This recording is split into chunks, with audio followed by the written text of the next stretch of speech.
Why the galaxy ceased selling weapons to Earth. The alarm on my desk screamed before I even opened my eyes that morning, and I knew, the way you know when a storm is about to break, that something in the Earth account had gone wrong again. My name is Kalis Vorn, senior broker for the Threxil Trade Consortium, and for 11 cycles my job had been simple. I sold weapons to a species called humans, and humans bought everything I offered without ever once asking me to slow down. That morning, the message waiting for me was not a complaint. It was worse. It was a compliment. A human procurement officer named Daniel Cole had sent a formal note of appreciation for our latest shipment of point defense turrets, along with a request for 400 more units, delivered within the week, no delays, full payment up front. I remember staring at that message for a long moment, because in 11 cycles of selling weapons across 17 client species, I had never once received a request that fast, that certain, or that large. I want to explain something before I go any further, because if you were not there in those early days, you will not understand how strange this all was. When the Threxil Consortium first opened trade talks with Earth, humans had almost nothing. No shielded warships, no long-range cannons, no void-capable navy worth mentioning. They had wooden boats not long before, if our historians were to be believed, and now here they were, standing at the edge of civilized space, asking to buy weapons like a child asking to borrow a knife. Every species on the Trade Compact Council laughed about it back then. The Varathi ambassador called humans the galaxy's newest customers, and nothing more. A species too weak and too disorganized to ever matter beyond a modest quarterly profit. I laughed along with everyone else. I had no idea that I was standing in a room full of people who were about to make the worst mistake in the history of interstellar commerce, and that I would be the one who pulled the trigger on it. My first meeting with a human buyer took place aboard a modest space station called Ashfall Point, sitting at the edge of what humans called their home system. I remember walking off my shuttle expecting to meet nervous, desperate negotiators, the kind of buyers who would take whatever scraps we offered and thank us for the privilege. Instead, I was met by a woman named Laura Bennett, sharp-eyed, calm-voiced, and carrying a datapad thicker than any procurement file I had ever seen from a new client species. She did not open with pleasantries. She opened with questions. She wanted to know the maximum output of our standard energy cannons, not the advertised output, the actual mechanical ceiling before the housing would begin to fail. She wanted to know why our shield generators capped their absorption rate at a certain threshold, and whether that threshold was a hardware limit or a deliberate software restriction. She wanted schematics, not sales brochures. I remember smiling at her, the polite, practiced smile I gave every new client, and telling her that such details were proprietary information, available only after a purchase agreement was finalized. She smiled back, just as politely, and said that was fine. Earth would simply figure it out themselves once the weapons arrived. I laughed it off at the time. I told my supervisor, a broad-shouldered Threxil elder named Auric Dessa, that our newest client had a curious mind and an ambitious streak, nothing more. The kind of thing you often saw in young species eager to prove themselves.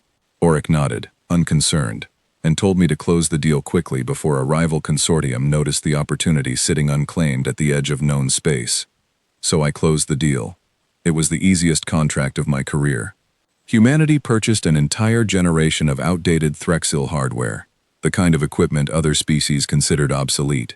Weapons we were practically giving away, because newer models had replaced them in every serious military across the compact. Humans paid full price without negotiation, took delivery ahead of schedule, and requested a second order before the first shipment had even finished unloading. For the first several months, everything about the Earth account felt like a broker's dream. No haggling, no late payments, no returned merchandise.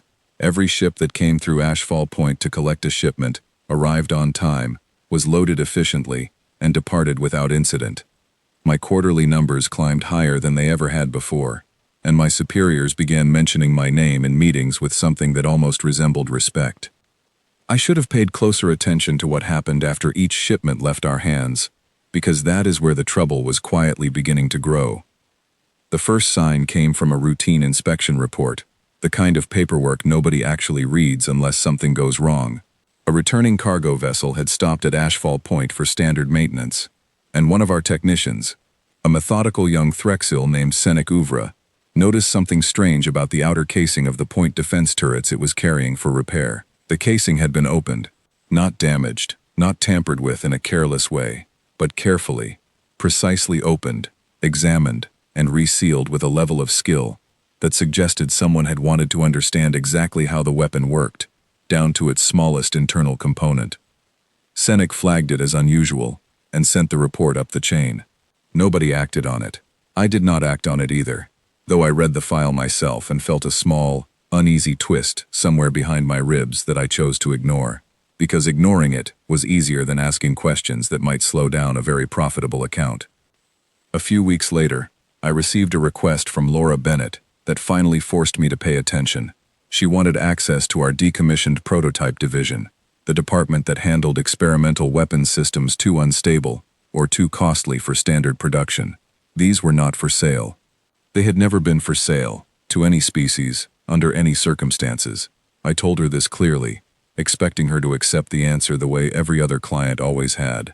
Instead, she asked a different question. She asked why the prototypes had been decommissioned in the first place.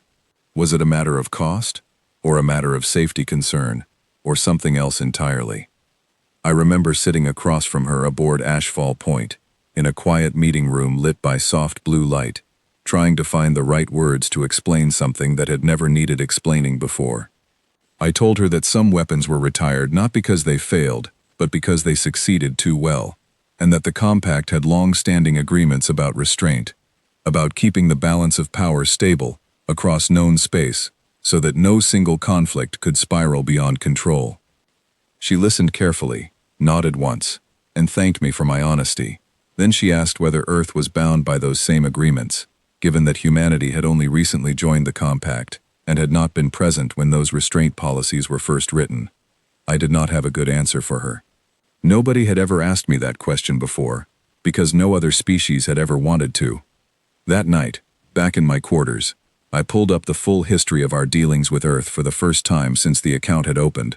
Not the sales figures, but the actual pattern of behavior behind them. What I found kept me awake long past the point where sleep would have done me any good.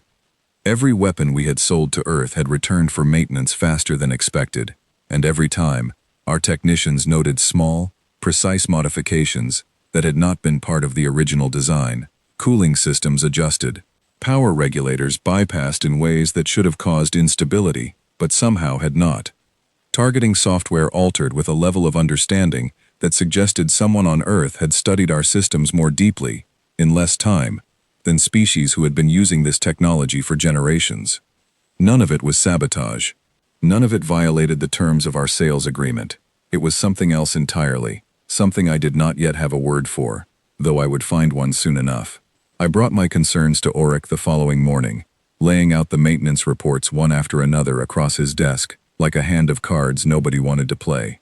He studied them for a long moment, then looked up at me with an expression I had never seen on his face before, somewhere between curiosity and unease.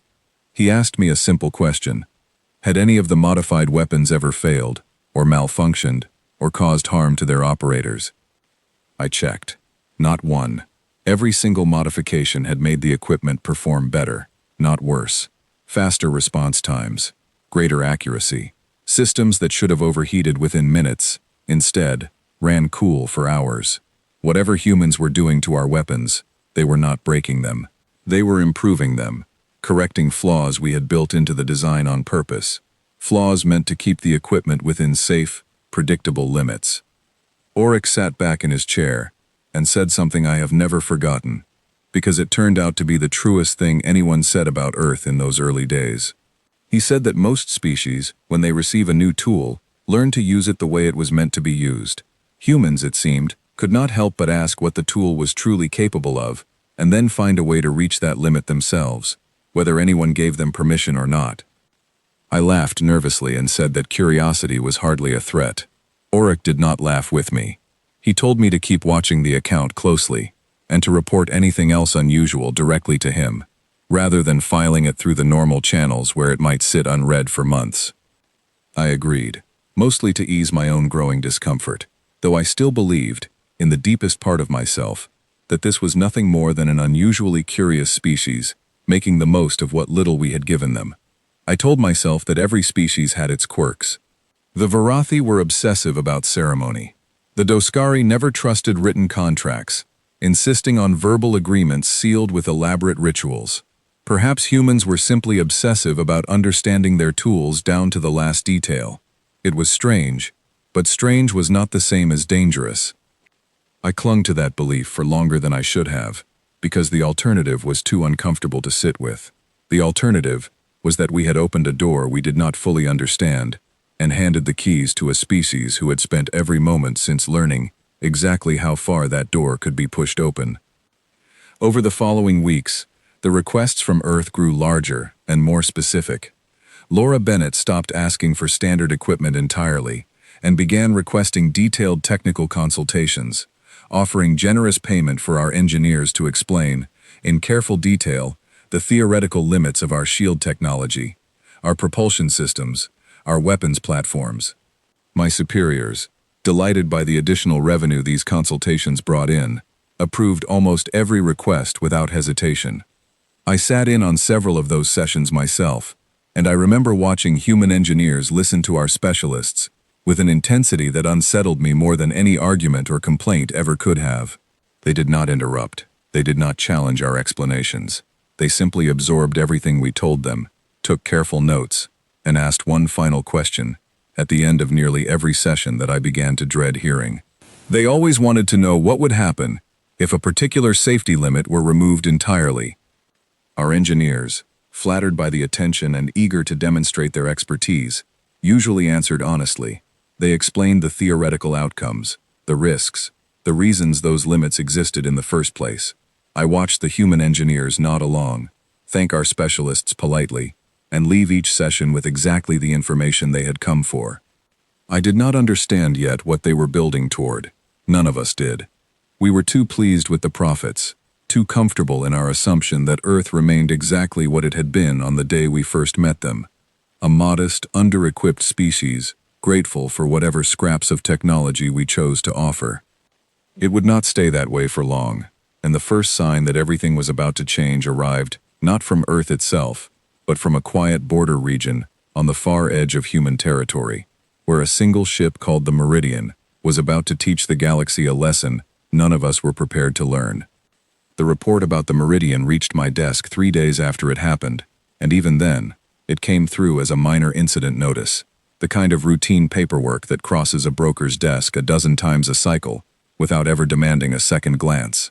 A human border patrol vessel had encountered a raiding group near the outer edge of Earth's claimed territory. The raiders had been dealt with.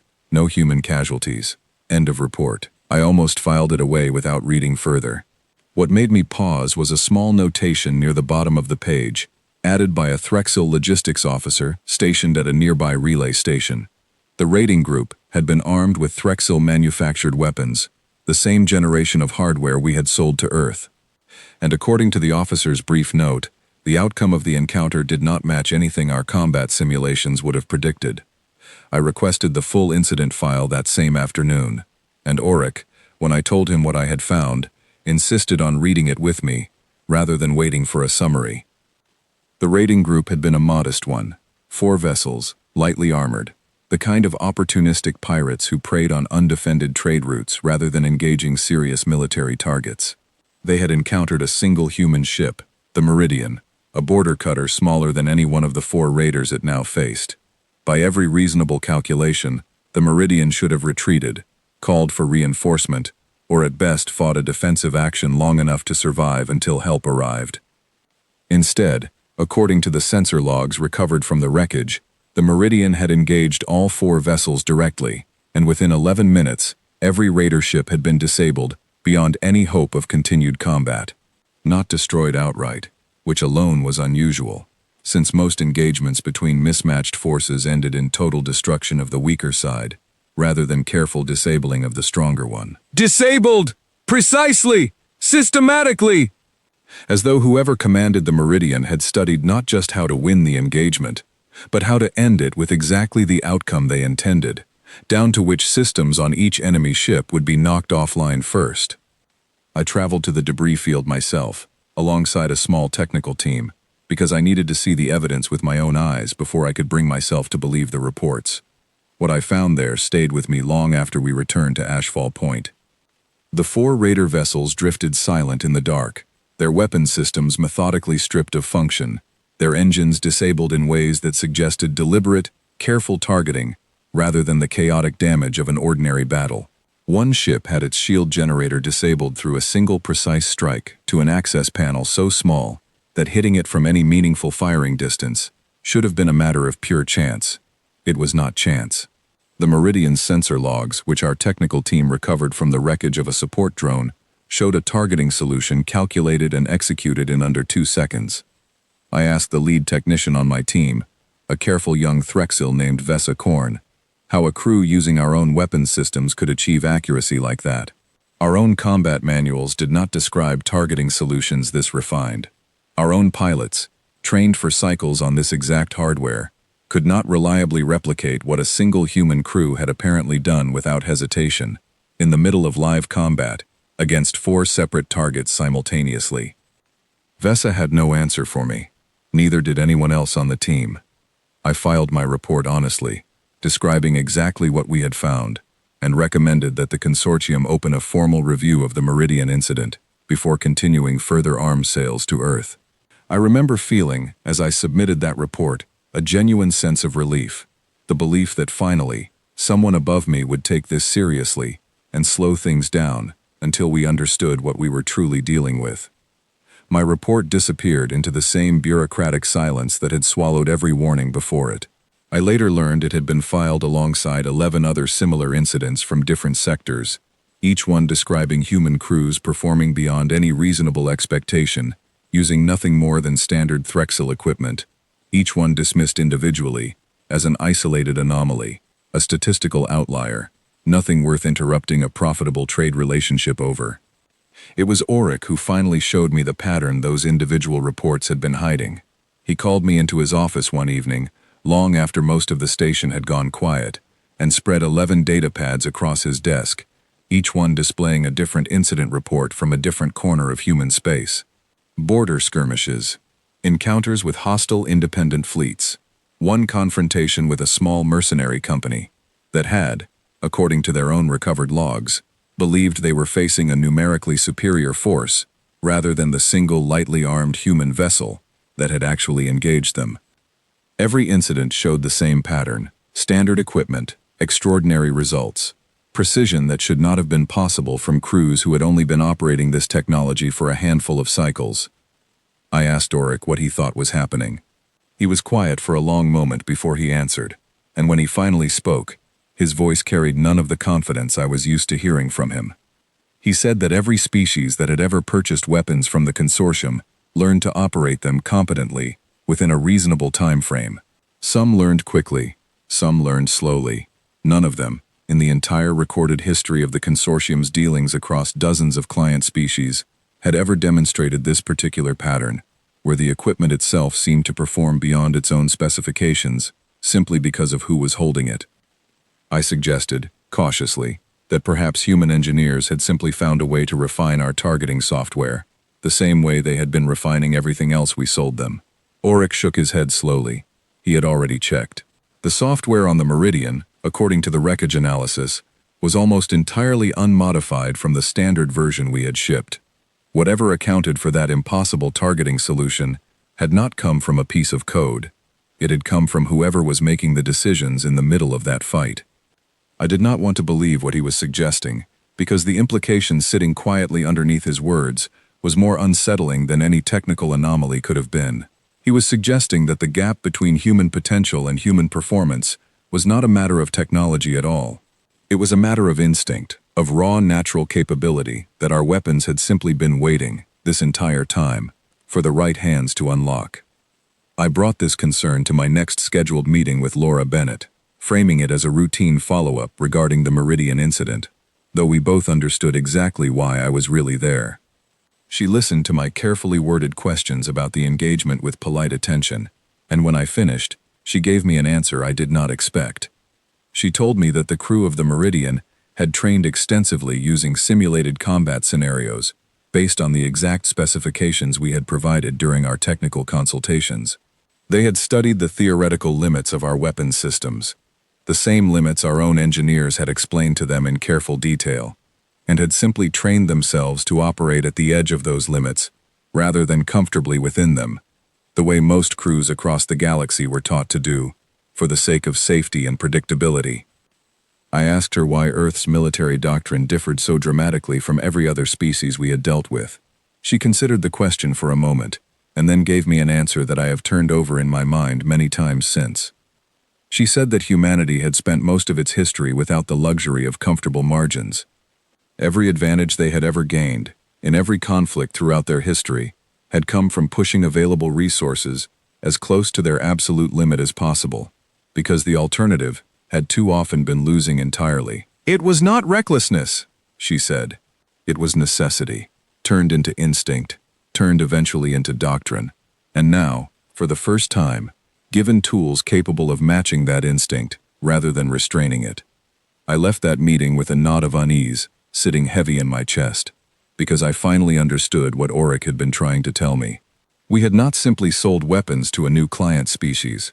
We had handed capable tools to a species whose entire history had trained them to extract every possible advantage from whatever they were given, and we had done so without ever pausing to ask whether that was a wise decision.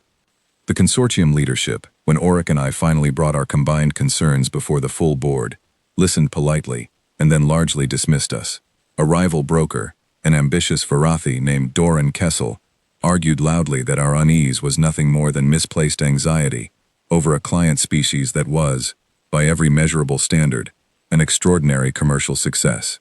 Earth's purchases had grown every single quarter since the account opened. Their payments were always on time. Their military successes, however unusual, had never once been turned against the consortium or any other compact member. Where, Doran asked, was the actual harm? I did not have a satisfying answer for him that day, because on paper, he was right. Nothing Earth had done violated a single term of our agreements. Nothing they had done broke any compact law. We had sold them weapons, and they had used those weapons exactly as any buyer is entitled to, defending their own territory against genuine threats, with a level of skill that happened to exceed our expectations.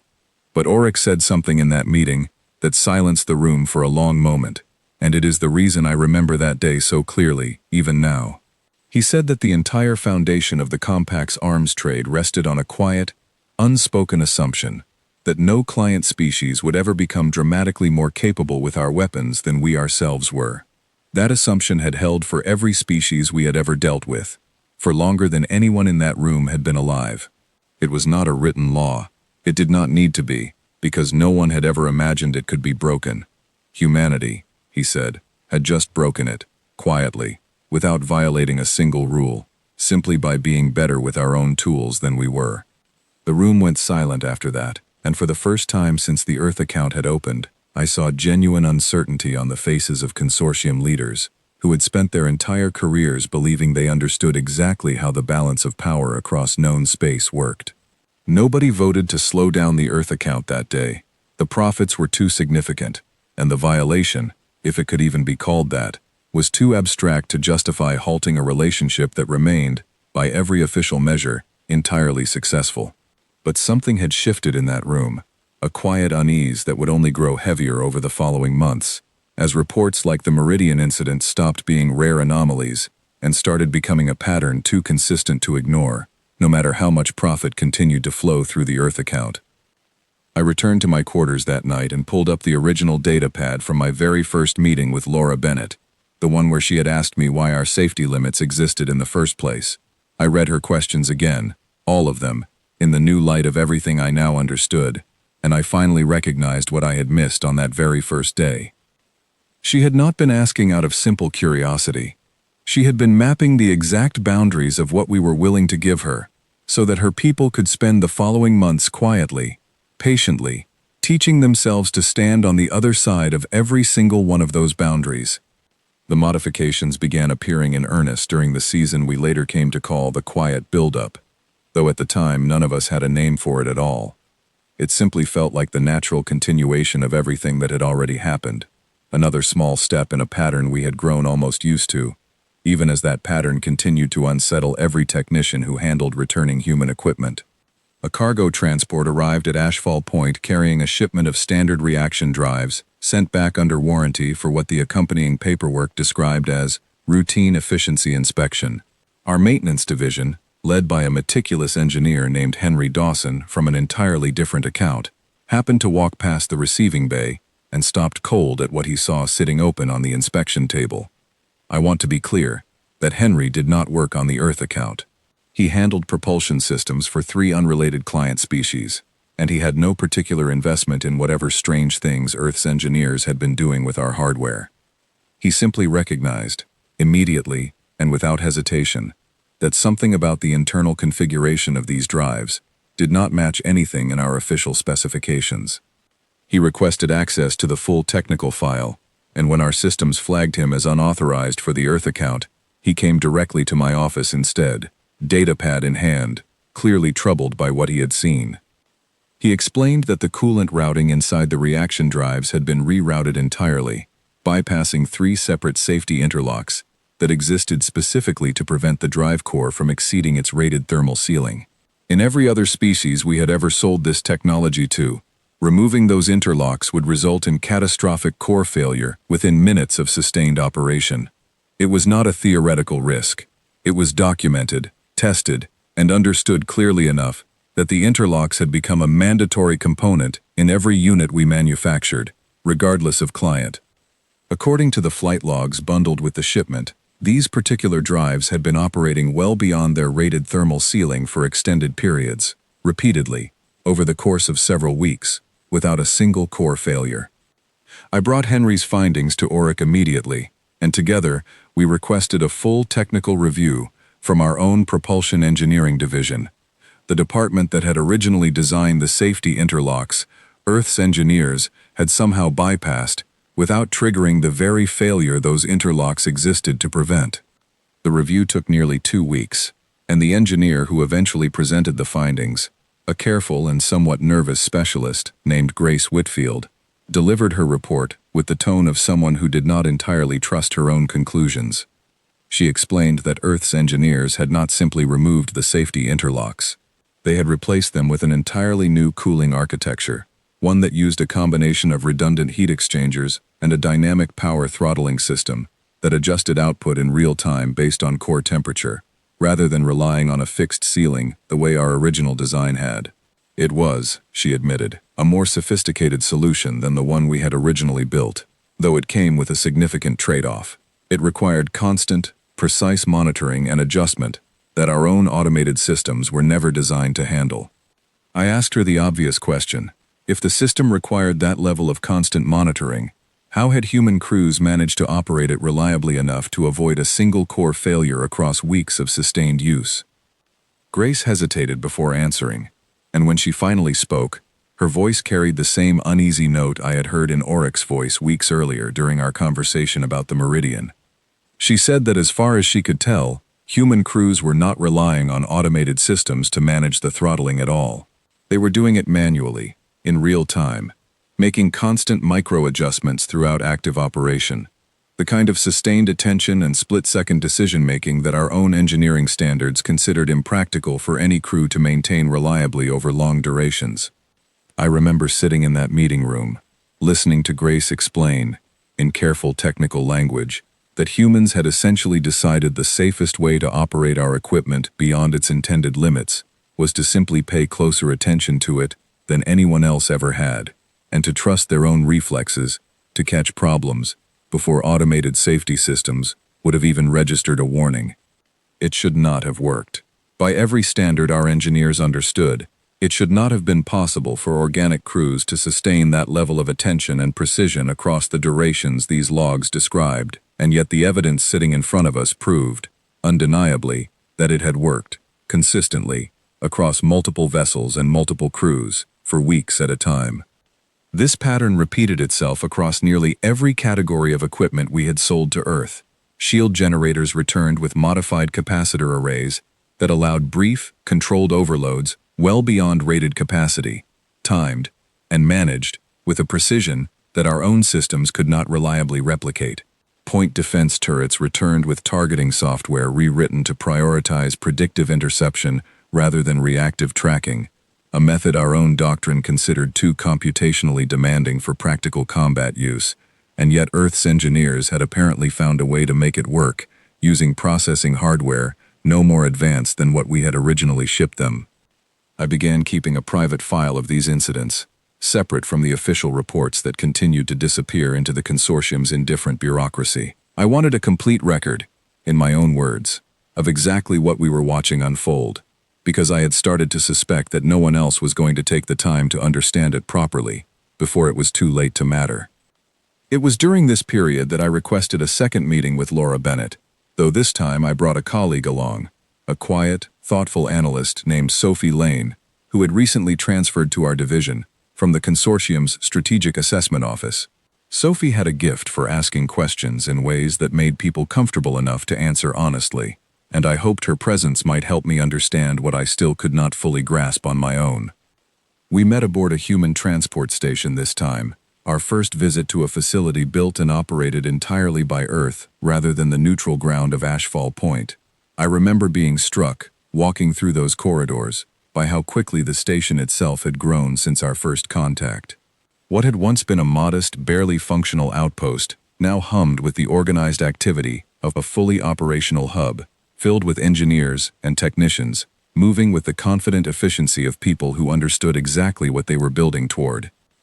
Laura greeted us warmly, and over the course of that meeting, Sophie gently guided the conversation toward the modifications we had discovered, framing our questions not as accusations but as genuine professional curiosity. Laura answered without hesitation, apparently seeing nothing to hide. She explained that Earth's military had established a dedicated division shortly after our very first shipment arrived, tasked specifically with understanding not just how to operate our equipment, but how to extract every available advantage from it. This division worked in close coordination with frontline crews, gathering performance data from every engagement, however minor, and using that data to refine both the equipment itself and the training methods used to operate it.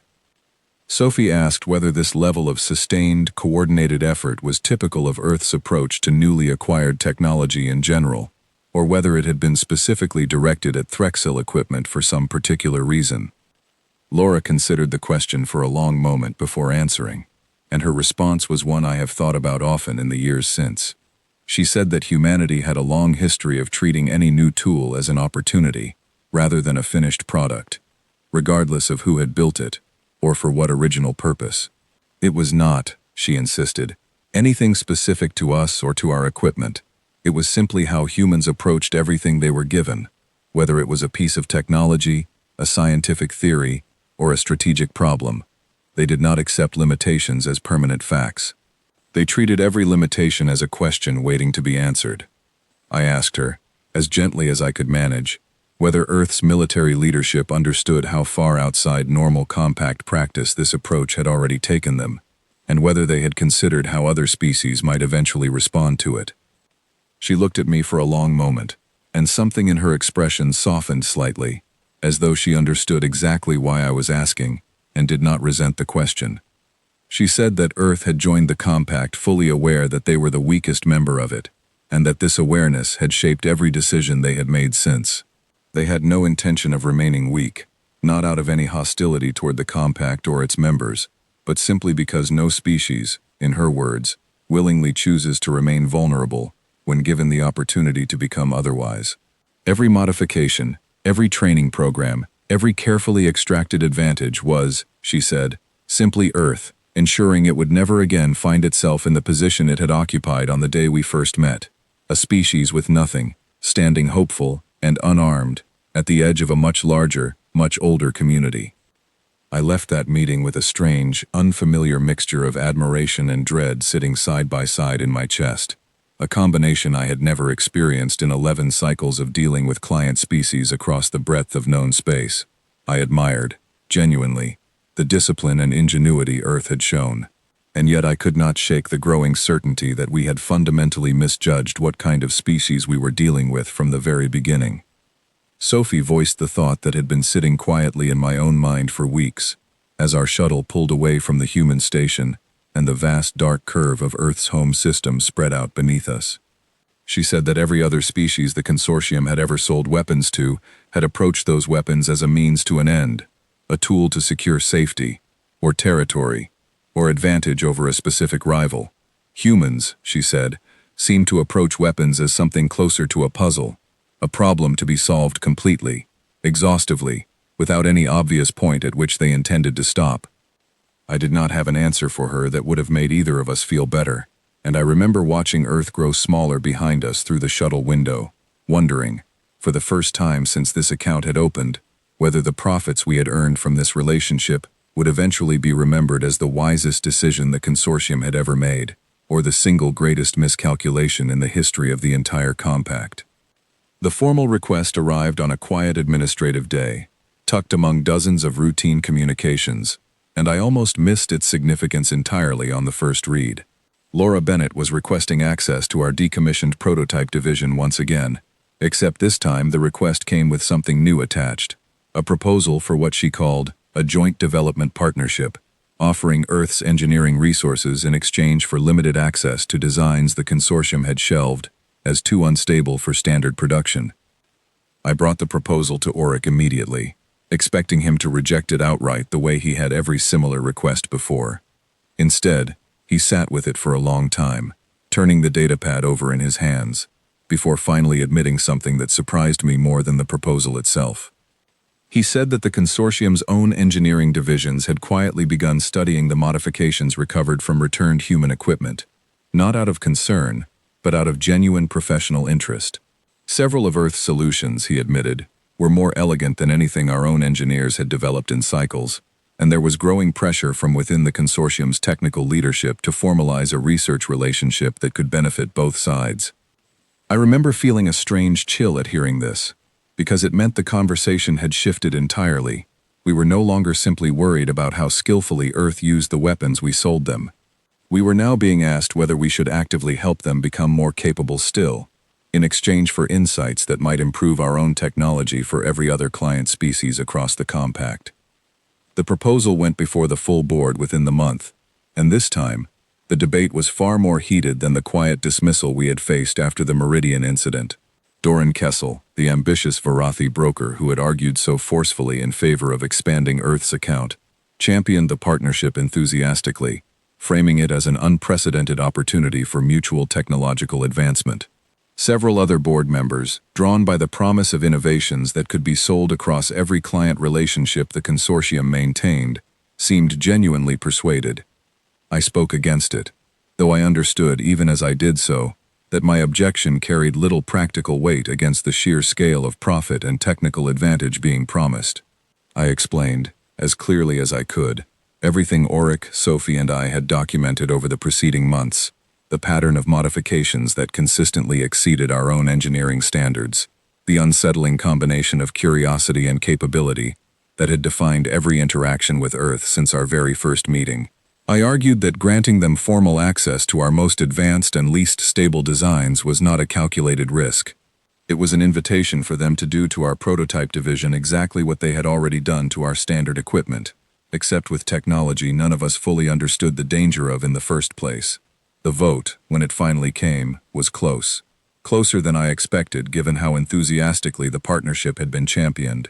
In the end, a narrow majority approved a limited version of the proposal, restricting Earth's access to a small selection of prototype designs deemed least dangerous, under close supervision from consortium engineers stationed permanently aboard human facilities to monitor how the technology was used. I was assigned, along with Grace Whitfield and a small technical team, to oversee this new arrangement directly. I remember arriving at the joint research facility Earth had constructed for the partnership, a sprawling complex built into the side of a mountain range on one of their outer colony worlds, and being struck immediately by how seriously they had prepared for our arrival. Every laboratory was organized with meticulous precision. Every research team included specialists whose credentials, when I reviewed them, rivaled the best the consortium itself had to offer. The lead engineer assigned to our joint projects was a soft-spoken, endlessly patient man named Ethan Price, who greeted our team with genuine warmth and none of the guarded caution I had expected given everything I already knew about Earth's approach to acquired technology. He walked us through the facility personally, explaining each ongoing project with the enthusiasm of someone who genuinely loved his work, rather than someone simply extracting whatever advantage he could from a wary trading partner. For the first several weeks, the partnership proceeded exactly as promised. Human and Threxel engineers worked side by side, sharing insights, refining designs, achieving genuine breakthroughs that benefited both sides equally. I began to relax slightly, allowing myself to believe that perhaps we had overreacted, that perhaps this partnership represented exactly the kind of mutual growth the compact was meant to foster among its members. That comfortable belief lasted until the night Grace called me to the secondary laboratory wing, her voice tight with an urgency I had never heard from her before. She had discovered, buried within the facility's shared data archive, a set of research logs that had never been formally submitted to our joint oversight committee. The logs detailed an entirely separate line of research, conducted by a small internal team under Ethan's direct supervision, exploring modifications to one of our prototype energy weapons that went far beyond anything the original partnership agreement had authorized. I confronted Ethan directly the following morning, and to his credit, he did not attempt to deny what we had found. He explained, calmly and without any apparent shame, that his team had identified a theoretical improvement to the prototype's energy containment system, one that would allow significantly greater output without the catastrophic failure risk that had originally led the consortium to shelve the design. He had intended, he said, to complete the research and present a fully validated solution to our joint committee, rather than raising an unproven theory that might have been dismissed before it had a chance to demonstrate its value. I asked him directly whether he understood that this kind of unauthorized research violated the explicit terms of our partnership agreement. He acknowledged that it did, and apologized sincerely, explaining that he had simply become absorbed in solving a problem he found genuinely fascinating, without fully considering the broader implications of working outside the agreed boundaries. I wanted to be angry with him, and in some abstract sense I was, but sitting across from him in that quiet laboratory, I found myself believing every word he said. He had not been acting out of any hostile intent. He had simply been unable to stop himself from following a problem to its natural conclusion. The same instinct Sophie had identified months earlier during our conversation with Laura. The same instinct that had driven every strange, unsettling modification we had discovered since Earth's very first shipment arrived. I reported the incident to Auric and to the full oversight committee, and the partnership was suspended pending a full review. Ethan's team was formally reprimanded by Earth's own military leadership, a response that, to my surprise, seemed genuinely severe rather than performative. Laura Bennett herself traveled to the facility to personally apologize to our team, expressing what appeared to be authentic frustration at what she called an unacceptable breach of trust.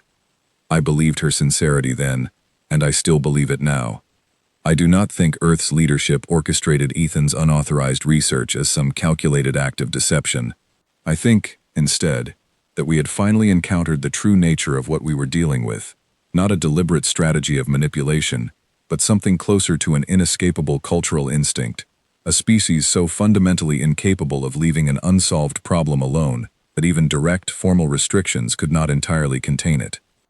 The partnership resumed eventually, under much stricter oversight, and produced no further violations during the remainder of its operation. But something had changed in how the consortium's leadership viewed the Earth account, a shift that went beyond the cautious unease Auric and I had been quietly nursing for months. For the first time, senior leadership across multiple divisions began openly discussing what had previously been an unthinkable question: whether continuing to arm Earth's rapidly advancing military represented a genuine long-term risk to the broader balance of power the compact had spent generations carefully maintaining. I remember sitting in a strategy session during this period, listening to representatives from 3 different consortium divisions debate the issue with an intensity I had never witnessed in any previous discussion about a client account. Some argued that Earth's behavior, however unusual, remained entirely within the bounds of their contractual rights, and that punishing a client for excelling with legally purchased equipment set a troubling precedent that could damage trust across every other relationship the consortium maintained. Others argued that precedent mattered less than survival, and that a species capable of extracting this much unexpected capability from standard equipment represented a fundamentally different category of risk than anything the Compact's existing policies had been designed to address.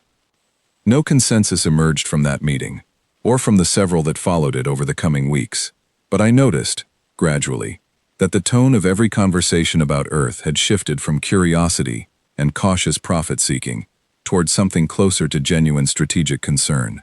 The account remained open, the shipments continued, but for the first time since our very first meeting with Laura Bennett aboard Ashfall Point, I sensed that the galaxy's confidence in its own understanding of Earth had begun, quietly and irreversibly, to crack. I was summoned to Krizik Prime 9 weeks later, an event significant enough that Auric traveled with me personally, rather than trusting the report to reach the board through ordinary channels. Krizik Prime was the consortium's homeworld, a place I had visited only twice before in my entire career, both times for ceremonial occasions rather than anything resembling the tense, high-stakes hearing that awaited us now. The central chamber where the full board convened was larger than any meeting space I had ever stood in, tiered seating rising in concentric circles around a central platform, where I would be expected to present the complete history of the Earth account, from our very first contact through the unauthorized research incident that had triggered this entire review. I remember standing at the base of that platform, feeling the weight of dozens of eyes from a dozen different species, all waiting to hear whether the galaxy's strangest, most profitable trading relationship deserved to continue. I presented the numbers first, because numbers were the language this chamber understood best. Earth's total purchases had grown by a margin no other client species had ever matched, quarter after quarter, without a single missed payment or contract dispute. Their military successes, unusual as they were, had never once been turned against any Compact member. By every traditional measure the consortium used to evaluate a client relationship, Earth remained an unqualified triumph. Then I presented everything else, and I watched the mood of the chamber shift with every new piece of evidence I laid before them. The maintenance logs showing systematic modifications beyond our own engineering standards, the Meridian incident, and the 11 similar engagements that had followed it, the unauthorized prototype research, and Ethan Price's calm, genuine explanation for why he had been unable to stop himself from pursuing it. I presented all of it honestly, without exaggeration, and let the accumulated weight of the evidence speak for itself. Doran Kessel rose to respond the moment I finished, and his argument, delivered with the polished confidence of a broker who had built his entire career on maximizing every possible advantage, was more persuasive than I wanted to admit. He argued that every concern I had raised described a client behaving exactly as any rational species should behave when given powerful tools, extracting maximum value from every purchase, refining and improving equipment to better serve their own defense. He asked the chamber directly what precedent we would set by punishing a client for excelling, and reminded everyone present that the Compact's arms trade had never once included a clause prohibiting a buyer from becoming more capable than the seller had originally anticipated. He proposed, to my genuine alarm, that the consortium expand the Earth account further still, offering access to an even broader range of prototype technology in exchange for exclusive rights to whatever modifications and improvements Earth's engineers continued to develop. He painted a vision of the consortium not merely selling weapons to Earth, but partnering with them as a source of continuous innovation that could benefit every client relationship across known space. Several board members nodded along as he spoke, and for a moment, I feared the entire chamber had already made up its mind before I ever had a chance to offer a counter-argument. It was Auric who spoke next, and though he was not a naturally gifted orator, something about the quiet gravity of his delivery held the chamber's attention more completely than Doran's polished rhetoric had managed. He reminded the board of something every member present already knew, but had perhaps allowed themselves to forget amid the excitement of unprecedented profit.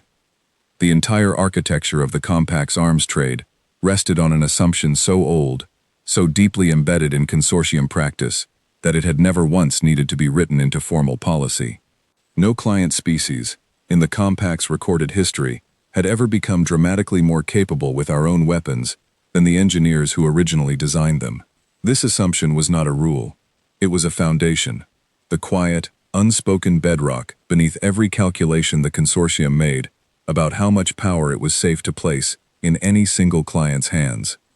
Humanity, he said, had shattered that foundation completely, and had done so without ever violating a single formal term of any agreement we had signed with them. That, he argued, was precisely what made the situation so dangerous. A client who broke our rules could be sanctioned, restricted, cut off entirely. A client who simply exceeded every expectation we had built our safety margins around, while remaining in perfect compliance with every written term, left us with no formal mechanism to respond at all. Only the growing, undeniable reality that we had lost any meaningful ability to predict what they might become next. He asked the chamber to consider a question that, judging by the sudden stillness that settled over the room, none of them had truly allowed themselves to ask before.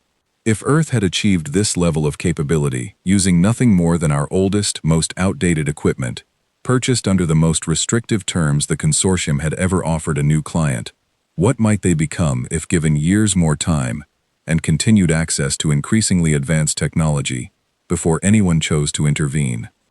A junior board member from a species I did not recognize, seated near the upper tier of the chamber, asked whether there was any evidence that Earth intended to use this growing capability against the compact itself. I answered honestly, because honesty was the only thing I had to offer in that moment. There was no such evidence. Every engagement, every conflict Earth had been involved in since joining the compact had been directed against genuine external threats: pirates, raiders, hostile independent forces operating outside any compact jurisdiction. Earth had never once turned this growing capability against a fellow member. The board member asked, reasonably, why this mattered then. If Earth posed no demonstrated threat to the compact, why should their success with legally purchased equipment concern us at all? I did not have a fully satisfying answer, and I told the chamber so honestly. What unsettled me, I explained, was not what Earth had done. It was the fact that we no longer understood the shape of what Earth was capable of doing, and a species that outpaces the understanding of everyone around it, however peacefully, however honestly, becomes by definition an unknown quantity, sitting at the heart of a community that had spent generations building its stability on the careful, predictable balance of known quantities.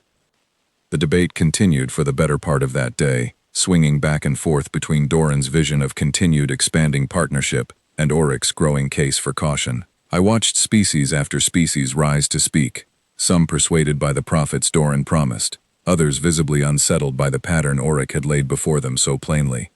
It was a quiet, elderly Doskari representative, a species not directly involved in the Earth account, but respected across the compact for generations of careful, measured judgment, who finally offered the perspective that seemed to shift the chamber's mood decisively. She spoke slowly, without any of the urgency that had characterized most of the day's debate, and reminded the board that the compact's long-standing peace had never depended on any single species being harmless. It had depended on every species remaining, to some meaningful degree, predictable to the others. Predictability, she said, was not merely a convenience. It was the entire mechanism by which trust between vastly different species had been maintained across the compact's long history, allowing conflicts to be anticipated, managed, and resolved before they ever spiraled beyond control. Earth, she said, had not broken any law, but they had broken predictability, quietly, patiently, and almost entirely without any species around them noticing, until the pattern had already become undeniable. And a community built on centuries of careful, mutual predictability could not simply continue business as usual with a member who had demonstrated, repeatedly and consistently, that they could not be reliably predicted. The vote that followed did not immediately halt the Earth account entirely, but it authorized something the consortium had never done before in its long history: a formal, indefinite suspension of any further expansion to Earth's access, pending a full independent review of every technology already in their possession. Existing contracts would be honored, no new categories of weapons would be offered, and a dedicated consortium oversight team, led personally by Oryx, would be established to monitor Earth's continued development far more closely than any client relationship had ever previously required.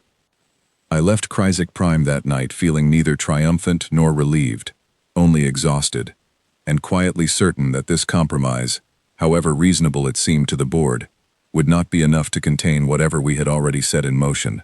I had watched a chamber full of experienced, cautious leaders finally acknowledge the danger sitting in front of them, and I had watched them respond with half measures, because the alternative, cutting Earth off entirely, felt too drastic, too disruptive to a relationship that remained, on paper, the most successful the consortium had ever built. I did not yet know how soon we would learn exactly how insufficient that caution had been. The border incident that changed everything began, as so many turning points do, with a communication that looked, at first glance, entirely routine. A relay station near a contested stretch of territory beyond Earth's official borders reported a large hostile fleet moving through the region, a coalition of independent raiders and rogue mercenary companies that had banded together over recent months, drawn by rumors of the valuable trade routes Earth's expanding colonies had begun to establish. I was aboard Ashfall Point when the first reports arrived, working through the early stages of the independent technology review the board had authorized months earlier. Auric received the initial alert directly, given his new role overseeing the Earth account, and I remember the particular stillness that settled over him as he read through the fleet composition estimates our sensors had gathered from long range.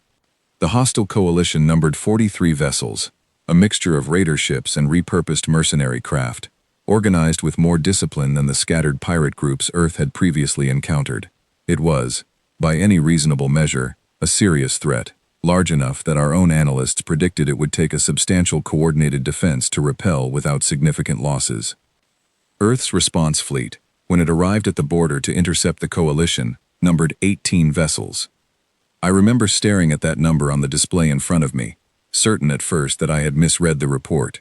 18 ships against 43. Every tactical assessment our own strategic division could produce, using standard compact doctrine, predicted a costly, uncertain engagement at best, and a potential catastrophic defeat at worst. I asked Auric whether Earth had requested reinforcement from any nearby compact forces, given the obvious disparity in numbers. He checked, and found that they had not. We watched the engagement unfold through a combination of relay sensor data and, later, drone footage recovered from the aftermath, and I want to describe what I witnessed as carefully and honestly as I can, because nothing in my career, before or since, prepared me for what those 18 ships accomplished that day. They did not simply hold their ground, the way a desperate, outnumbered force might be expected to, trading losses for time until reinforcement arrived. They did not retreat to a defensible position and wait for the coalition to exhaust itself against a fortified line. Instead, from the very first moments of the engagement, the human fleet moved with a coordinated, almost choreographed precision that our own analysts, watching in real time, could not immediately explain. They split into smaller, mutually supporting groups, each one targeting specific vulnerabilities in the coalition's formation that our own tactical models had not even flagged as significant weaknesses. Communication relays disabled first, isolating coordination between different sections of the hostile fleet. Fuel and supply vessels targeted with surgical precision, cutting off the coalition's ability to sustain a prolonged engagement before the main combat force had even fully closed the distance. By the time the two fleets met in direct confrontation, the coalition's 43 ships had already been quietly, methodically transformed into a collection of isolated, uncoordinated targets, each one fighting alone against a force that continued to operate as a single, unified whole. I watched, alongside Auric and a growing number of consortium analysts who had gathered around the relay feed as word of the engagement spread through Ashfall Point, as the human fleet dismantled the coalition piece by piece over the course of just under 3 hours. Not simply defeated, dismantled, methodically, with a level of control that seemed less like combat and more like a demonstration, a careful, deliberate proof of exactly what this fleet was capable of when given room to operate. By the end of the engagement, 31 of the coalition's 43 ships had been disabled and captured, rather than destroyed outright, their crews taken into custody for eventual transfer to the appropriate authorities. The remaining 12 had scattered and fled, pursued only far enough to ensure they posed no further immediate threat before Earth's fleet broke off and returned to formation. Human losses across the entire engagement numbered a single vessel, damaged but not destroyed. Its crew recovered without serious injury. I do not think I fully understood, in that moment, watching the final drone footage of Earth's fleet regrouping in perfect formation above the debris of a coalition that had outnumbered them more than 2-1, exactly what I was looking at. It was Auric who put it into words first, standing quietly beside me as the footage came to an end. He said that we had spent the better part of a cycle worrying about what Earth might eventually become, treating every unsettling report, every strange modification, every impossible engagement as a warning sign of some distant future threat, still years away from fully materializing. What we were watching now was not a warning sign. It was the answer, arriving all at once, far sooner than any of us had allowed ourselves to believe possible. The consortium's technical division spent the following weeks conducting an exhaustive analysis of the engagement, and their final report, when it finally reached Auric's desk, confirmed something that settled over the entire oversight team like a physical weight. Every weapon, every shield generator, every propulsion system involved in that engagement had originated from consortium sales, the same generation of equipment we had considered outdated and unremarkable when we first offered it to Earth years earlier. Nothing about the hardware itself explained what we had witnessed. The explanation lay entirely in how completely, how thoroughly, Earth's crews had learned to use it, refining not just the equipment, but their own coordination, tactics, and instincts to a degree that transformed modest, second-hand technology into something capable of overwhelming a numerically superior force without meaningful losses. Word of the engagement spread quickly across the compact, and I watched, over the following weeks, as the quiet unease that had been building within the consortium's leadership since the board hearing on Kryzak Prime spread rapidly to nearly every other member species. Ambassadors who had previously dismissed Earth as an interesting but ultimately minor trading partner began requesting formal briefings on the engagement. Military analysts from species who had never shown any particular interest in Earth's account suddenly wanted detailed technical breakdowns of exactly how a fleet of 18 had defeated a force more than twice its size. I was called to present my own account of the engagement before an emergency joint session of the full Compact Council, a gathering far larger and more consequential than even the board hearing on Kryzak Prime had been, drawing representatives from every major species across known space, rather than simply the Threxel Consortium's own leadership. I remember standing before that assembled council, feeling the same nervous weight I had carried into the earlier hearing, except magnified now by an audience representing the collective judgment of the entire galactic community. I presented the engagement exactly as our analysts had documented it, without exaggeration, letting the sheer scale of the accomplishment speak for itself, the way it had already spoken so clearly to everyone who had reviewed the footage.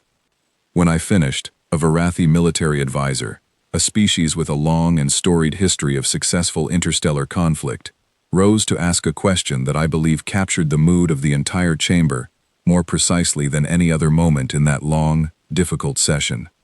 He asked, simply, what would happen if a species capable of achieving results like this, using nothing more than second-hand, outdated equipment purchased under restrictive terms, were eventually given access to modern, first-tier military technology, the kind every other established Compact member currently relied upon for their own defense?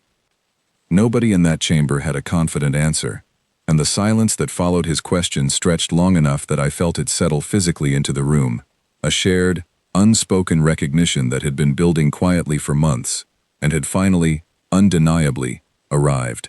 We had spent a cycle debating whether Earth represented a genuine long-term risk to the careful balance the Compact had maintained for generations. That debate, I understood clearly in that silent chamber, was effectively over.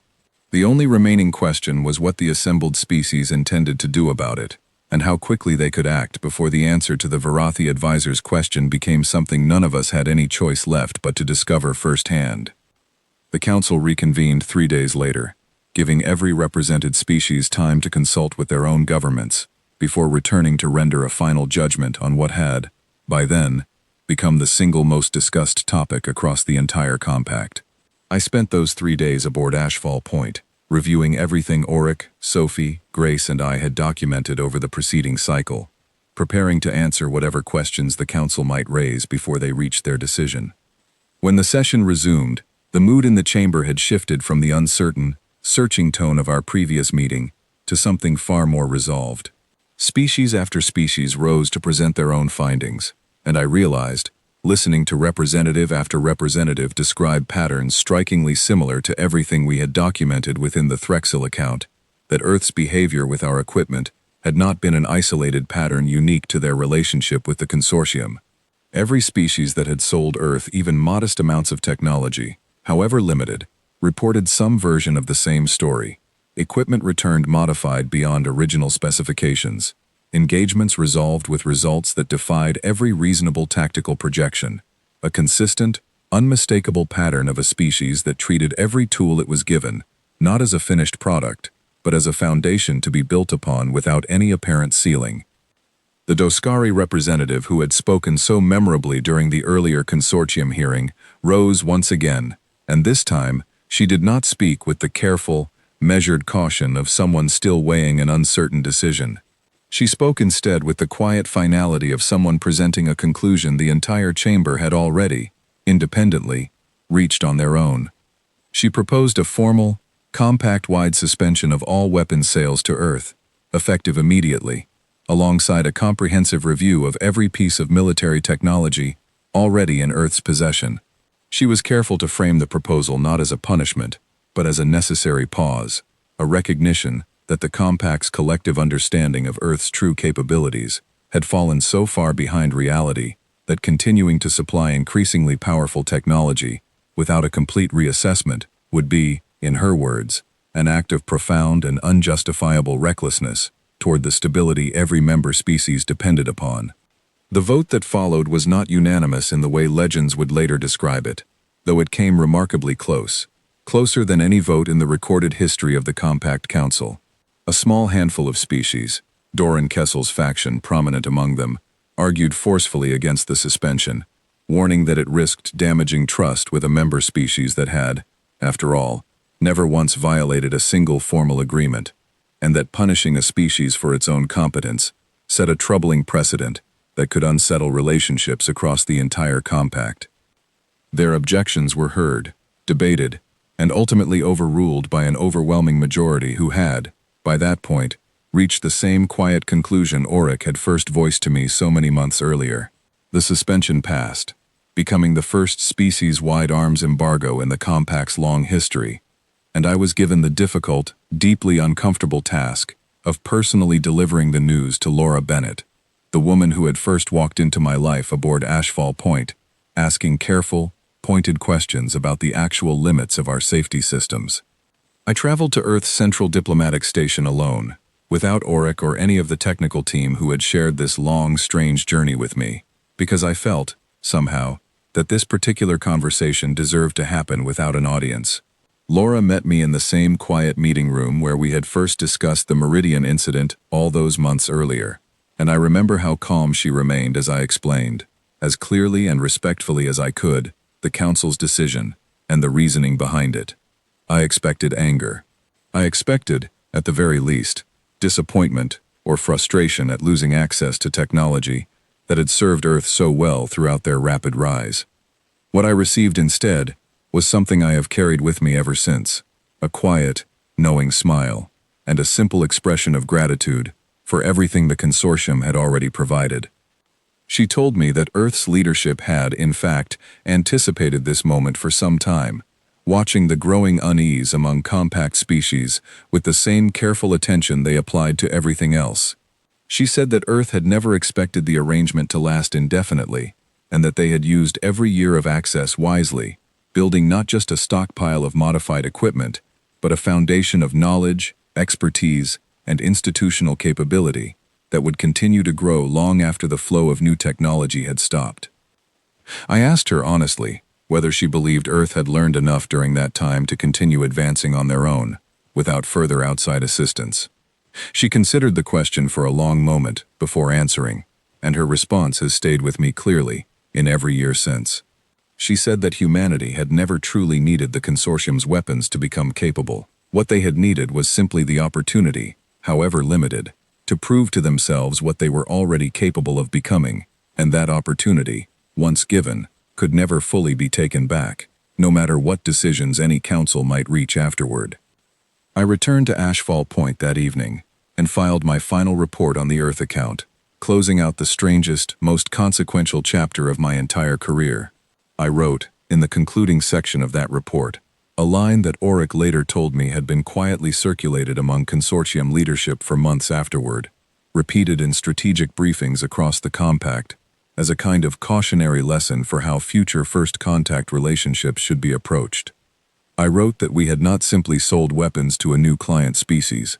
We had, without ever intending to, handed a mirror to a species already prepared to see in it exactly how far they could go, and had spent a cycle discovering, one uncomfortable revelation at a time, that a species raised on scarcity and necessity does not treat any given advantage as a limit, it treats it as a beginning.